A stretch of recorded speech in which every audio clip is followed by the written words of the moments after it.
అని అర్థం. అయితే రిక్వెస్ట్ మెమో అంటే ఏంటి, దాని యొక్క పార్ట్ ఏంటి, దాని యొక్క భాగం ఏంటి అనేది చూస్తే కనుక a request memo is a document or email you can send your company when you have a request. Request చేస్తే పంపించేటటువంటి మెమోని రిక్వెస్ట్ మెమో అంటాం అంతే, అందుకంటే ఏం లేదు ఇందులో. అప్పుడు మెయిల్ చేస్తాం అన్నమాట, ఒక డాక్యుమెంట్ పంపించండి, మెమోని డాక్యుమెంట్ రూపంలో పంపించండి అని చెప్పంటే అప్పుడు పంపిస్తాం, అప్పుడు దాకా పంపించాలి, అది రిక్వెస్ట్ మెమో అవుతుంది. అడగకుండా పంపించేశారనుకోండి అది రిక్వెస్ట్ మెమో కాదు. Start this type of memo by justifying when రిటెడ్.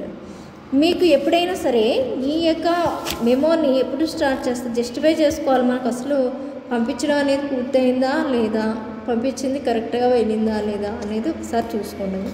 Keep your tone professional and persuasive when you give your recommendations for how to solve the problem. మీ యొక్క టోన్ ఏదైతే ఉందో అది ప్రొఫెషనల్గా ఉండాలంటే, రాసేటటువంటిప్పుడు ప్రొఫెషనల్గా ఉండాలంటే ఏ లాంగ్వేజ్ని ఉపయోగిస్తాం, ఫార్మల్ లాంగ్వేజ్ని ఉపయోగిస్తాం. ఫార్మల్ లాంగ్వేజ్ని ఉపయోగిస్తూ రాసేటటువంటిది ప్రొఫెషనల్గా ఉంటుంది. నెక్స్ట్ మనం ఏదైనా సమస్యకి ఒక పరిష్కారాన్ని చూపిస్తున్నాం అనుకోండి, అది పర్సువేసివ్గా ఉంటుంది. ఇది ఇలా చేయండి అని చెప్పి రికమెండేషన్ చేస్తూ మనం ఒక ప్రాబ్లమ్ సాల్వ్ చేస్తూ ఫలానా చేయాలి, పరిష్కరించవచ్చు ఈ విధంగా అని చెప్పి మనం చెప్పచ్చు, మనం అది రికమెండ్ చేయొచ్చు మనం పంపించేటటువంటి ఆ request memo. Next standard memos are divided into segments to organize the information and to help achieve the writer's purpose. అయితే స్టాండర్డ్ మెమోస్ అనేవి కొన్ని ఉంటాయి, వాటిని సెగ్మెంట్స్ కింద డివైడ్ చేయడం అనేది జరిగింది. అయితే అక్కడ ఉండేటటువంటి ఇన్ఫర్మేషన్ ఏదైతే ఉందో మన రైటర్కి ఉపయోగపడే విధంగా ఉండాలి అని చెప్పి చెప్తున్నారు. దాంట్లో సెగ్మెంట్స్లో ఫస్ట్ ఏం ఇచ్చారనేది చూడండి. ఇక్కడ ఫస్ట్ ఏలో heading segment. The heading segment follows the general format. Heading సెగ్మెంట్లో ఏముంటాయి, జనరల్ ఫార్మేట్ మాత్రమే ఉంటుంది. నెక్స్ట్ బి చూడండి, ఓపెనింగ్ సెగ్మెంట్. నెక్స్ట్ సిలో ఏముంటాయి, కాంటెక్స్ట్ అనేది ఉంటుంది, అంటే ఏ సందర్భంలో పంపిస్తున్నాము ఏంటి అనేది. నెక్స్ట్ డిలో టాస్క్ సెగ్మెంట్ అనేది ఉంటుంది. అలాగే ఈలో సమరీ సెగ్మెంట్ అనేది ఉంటుంది, అంటే సారాంశం ఏమి రాస్తున్నాం అనేది. తర్వాత ఎఫ్లో డిస్కషన్ సెగ్మెంట్, దేన్ని డిస్కస్ చేస్తున్నాం అనేది. నెక్స్ట్ జీలో క్లోజింగ్ సెగ్మెంట్, ఏ అటాచ్మెంట్స్ అయితే అవసరం అనుకుంటామో వాటిని అటాచ్ చేయడం అనేది జరుగుతుంది. అంటే మీకు రిక్వెస్ట్ మెమో యొక్క పార్ట్స్ ఏంటి అనేది ఈ విధంగా ఇవ్వడం జరిగింది.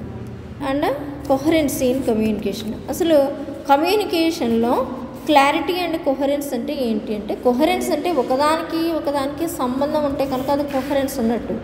ఫస్ట్ ప్యాసేజ్లో ఒకదాని గురించి చెప్పి రెండో ప్యాసేజ్లో ఇంకో దాని గురించి చెప్తే దానికి ఎటువంటి పొంతనాలు అనేది చెప్పారని అంటారు చూసారా, దానికి సంబంధం ఉందా ఎలా చెప్పారు అని అంటారు.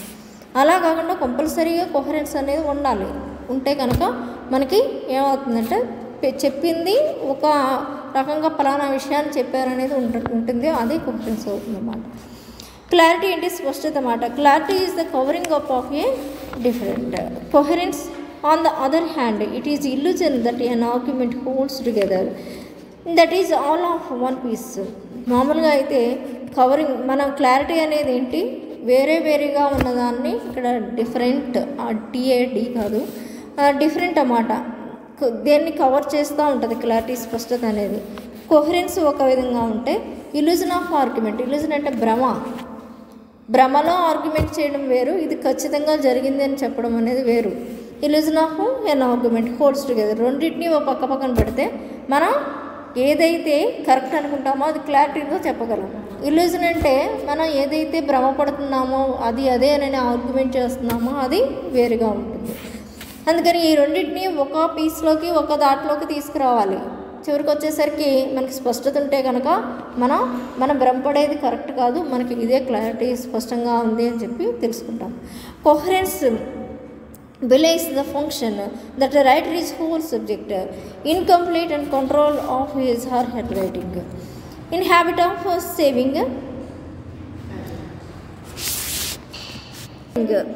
saying I.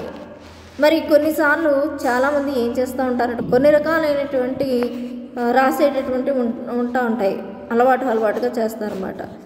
మరి సబ్జెక్ట్ అనే దాన్ని రాయకుండా నేను అని చెప్తా ఉంటారు చాలాసార్లు.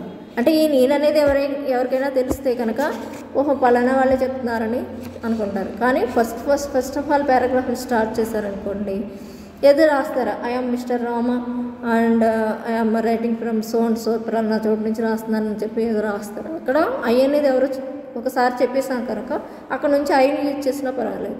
అలా కాకుండా ప్రతిసారి మొదటి నుంచి ఐ అనే చెప్తాంటే హూ ఈజ్ దిస్ ఐ, ఈ ఐ ఎవరు అని చెప్పి డౌట్ వస్తూ ఉంటుంది. ప్రతిసారి ఏదో ఉందనుకోండి, వీడి పేరు ఏదో రామ్నాథ్ కోవింద్ ఇంకా ఏదో 4-5 పేర్లు కలిపి ఉన్నాయనుకోండి, అప్పుడు చెప్పడం ప్రతిసారి అంత పెద్ద పేరుని రాయడం కష్టం కనుక దాని బదులుగా ఐ అయితే ఐని, ఈ అయితే ఈని యూజ్ చేస్తూ ఉంటాం. ఎక్కువగా అలా చేస్తూ ఉంటారు అన్నమాట. అప్పుడు సబ్జెక్ట్ అనేది ఒక మిస్టరీలా లేకుండా ఒక దానికి ఒక అర్థం వచ్చేలాగా రాయమని చెప్తున్నారు అన్నమాట తెలియజేసేటప్పుడే. Next okay, clarity in communication has following features. అయితే స్పష్టత అనేది మీ కింద ఫీచర్స్ని ఫాలో అవడం వల్ల స్పష్టత వస్తుంది ఏదైనా విషయాన్ని చెప్పినప్పుడు అని చెప్తున్నారు. ఏమిటి అవన్నీ చూసుకుంటే, ఇట్ మేక్స్ అండర్స్టాండింగ్ ఈజియర్. మనకి తేలిగ్గా అర్థమైతే కనుక మనకి క్లారిటీతో ఉన్నట్టు ఏ విషయమైనా సరే. Complete clarity of thoughts and ideas enhances the meaning of the message. మన యొక్క మెసేజ్ యొక్క మీనింగ్ని ఎన్హాన్స్ చేస్తూ ఉంటుంది, రెట్టింపు చేస్తూ ఉంటుంది, బాగా అర్థమవుతుంది ఒకసారి చదివిన వెంటనే. అప్పుడు పలానా విషయం గురించి పలానా విషయం చెప్పారనో మనం ఎదుటివాడికి చెప్పగలుగుతూ ఉంటాం. Clear message make use of exact appropriate and concrete words. స్పష్టమైనటువంటి మెసేజ్ ఏది ఉందో మిమ్మల్ని ఎగ్జాక్ట్గా సరైనటువంటి కాంక్రీట్ వర్డ్స్ని, సరైనటువంటి వర్డ్స్ని ఉపయోగించి రాయమని చెప్తున్నారంటే ఎక్కడ ఏ వర్డ్స్ని యూజ్ చేయాలో ఆ వాటిని వాడితే కనుక దాన్ని అప్రోప్రియేట్ వర్డ్స్ అని చెప్పి అంటూ ఉంటాము. అదే అక్కడ కూడా స్థిరంగా ఒక ఈ వర్డ్ వాడాలంటే ఆ వర్డ్ వాడాలి, అలా వాడితేనే అది మంచి అర్థాన్ని. Next what is communication with cohesion. అంటే కమ్యూనికేషన్తో పాటు కోహెన్షన్ అనేది ఏంటి అనేది చూస్తే కనుక ఇక్కడ dictionary definition of the cohesion is a state of sticking together and being in close agreement with working well together. ఇక్కడ కోహెన్షన్ అనే దానికి డెఫినేషన్ ఏమని ఇచ్చారంటే, ఒక డిక్షనరీ ప్రకారం డిక్షనరీలో చూస్తే ఏమని ఉంటుందంటే, స్టేట్ ఆఫ్ స్టికింగ్. ఒక పాయింట్ గురించి మాట్లాడుతున్నాం, కాలేజ్ గురించి మాట్లాడుతున్నాం అనుకోండి, మధ్యలో కాలేజ్ గురించి మాట్లాడడం అనేసి ఎక్కడో ఊళ్ళో ఉన్న పంచాయతీ గురించి మాట్లాడుతున్నాం అనుకోండి, ఒక 5 నిమిషాలు కాలేజ్ గురించి మాట్లాడదామని చెప్పి 1 నిమిషం అయిపోయాక పంచాయతీ బోర్డుకి వెళ్ళిపోతే మన యొక్క విషయం అనేది కోహెన్షన్ అనేది లేదు, అక్కడ వెళ్ళిపోయిందన్నమాట, వేరే చోటికి మ్యాటర్ వెళ్ళిపోయింది. అందుకని స్టికింగ్ టుగెదర్, ఏ విషయాన్ని గురించి మాట్లాడితే ఆ విషయం గురించి మాట్లాడింది. Being in close agreement and working well together, అప్పుడు దానికి బాగా దగ్గరగా రిలేటెడ్ అయినటువంటి విషయాలను మాట్లాడచ్చు. కాలేజ్ గురించి మాట్లాడితే కాలేజీలో స్టాఫ్ గురించి మాట్లాడచ్చు, అంతేగాని పంచాయతీలో ఉన్న వర్కర్స్ గురించి మాట్లాడితే అప్పుడు మార్పు దేని గురించి మాట్లాడుకోవచ్చు. అందుకని అప్పుడు వెల్ కిట్ అన్నమాట, బాగా దగ్గరగా ఉన్న విషయాలను మనం అల్లుకుని చెప్తూ ఉన్నట్టు అన్నమాట. Next well if the clarity is related word choice and cohesion is associated with the grammatical and the lexical linking within the words. అయితే బాగానే ఉంది. క్లారిటీ అనేది దేనికి సంబంధించింది, మనం తీసుకునేటటువంటి వర్డ్ చాయిస్ని బట్టి ఉంటుంది. అంటే మనం ఏ పదాలను ఎన్నుకుంటున్నామో దేని గురించి చెప్తున్నామో అని చెప్పి. అయితే కోహెన్షన్ అనేది గ్రామటికల్గా లెక్సికల్గా దాంట్లోనే బోల్డని విషయాలని వర్డ్స్ని అన్నిటినీ కూడా చూస్తూ ఉంటుంది. అందులో గ్రామర్ పరంగా ఎలా చెప్తున్నారు, అలాగే మనకి ఉండేటటువంటి వర్డ్స్ని ఏ విధంగా యూజ్ చేస్తున్నారో అన్నిటినీ కూడా చెప్తూ ఉంటుంది. These links must have coherence to provide a meaningful. తప్పనిసరిగా మనకి మీనింగ్ఫుల్ అయినటువంటి సెంటెన్స్ని ఫామ్ చేయాలంటే ఇవన్నీ మనం చూసుకుని దాన్ని బట్టి రాయవలసి ఉంటుంది. అంటే కోహరెన్స్ అనే దాన్ని పాటించండి అని చెప్పి